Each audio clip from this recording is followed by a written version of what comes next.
Karen, you had mentioned earlier about your work in South Sudan and your experiences with just learning from people Right. of, traumatized situations. Right.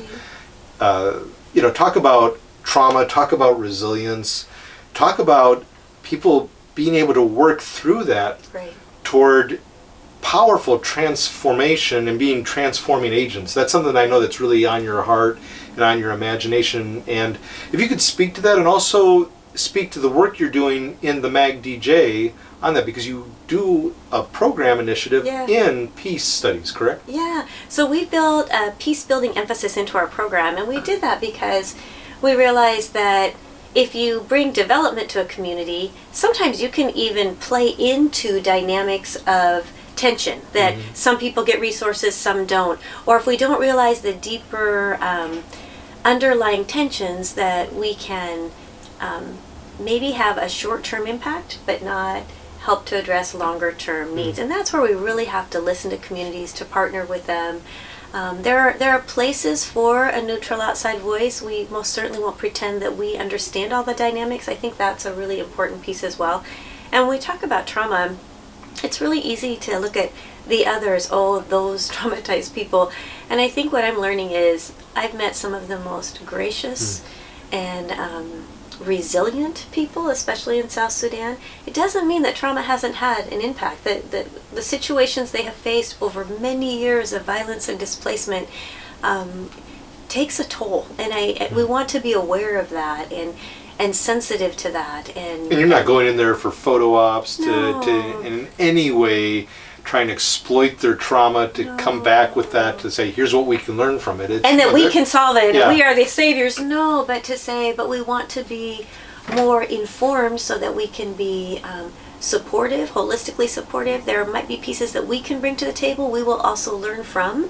And I think that's so important, to learn what's been effective within the communities and where there might also be gaps or needs where others can walk with.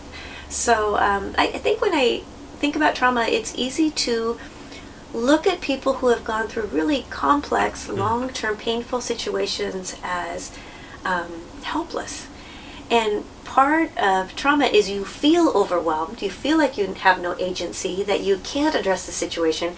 So to recognize the strengths within the community is actually healing.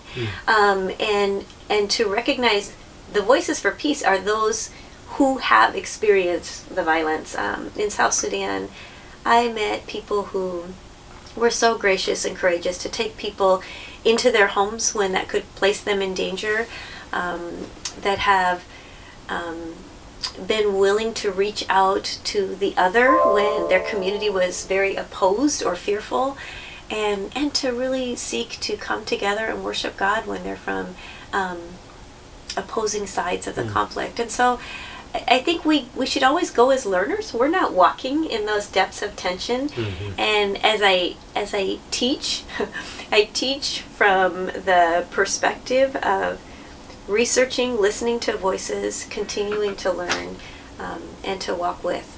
But this impact of trauma is not to be discounted, nor are we to make assumptions. And you had mentioned as well in a conversation that, there is what is called today redemptive violence. Yeah. And you were talking about the need to move beyond these polar opposition poles of what? Yeah. Of, being victimized or being about redemptive violence, that there's this transformation of conflict, that's what we need to be about. Could you speak to that? Yeah, so in the field of trauma studies, they'll often talk about this victim-aggressor cycle, where a person who has experienced deeply traumatic events, violence, displacement, whatever that might be, can start to have the identity as a victim and feel helpless and withdraw or lose voice. And that's a dangerous and defeating place to be. Or there's this narrative where you have to fight back to set things right, and that it's actually redemptive and appropriate to use violence. And if we listen to our current narratives today, you'll see how we justify violence. When you hear of somebody doing something to the other, we need to get in there. Internationally, that doesn't mean there's not places for defense and appropriate responses of governments, but we often think that violence is going to be redemptive and solve the issue, and it really can't. And so we need to find a third way, and the third way is to be able to find your agency, your strength, to be able to grieve, to be able to process what has happened, to be able to find ways to engage that are redemptive, and to find a new way forward. It's not passivity, nor is it aggression, but it is engagement that is working towards transformation.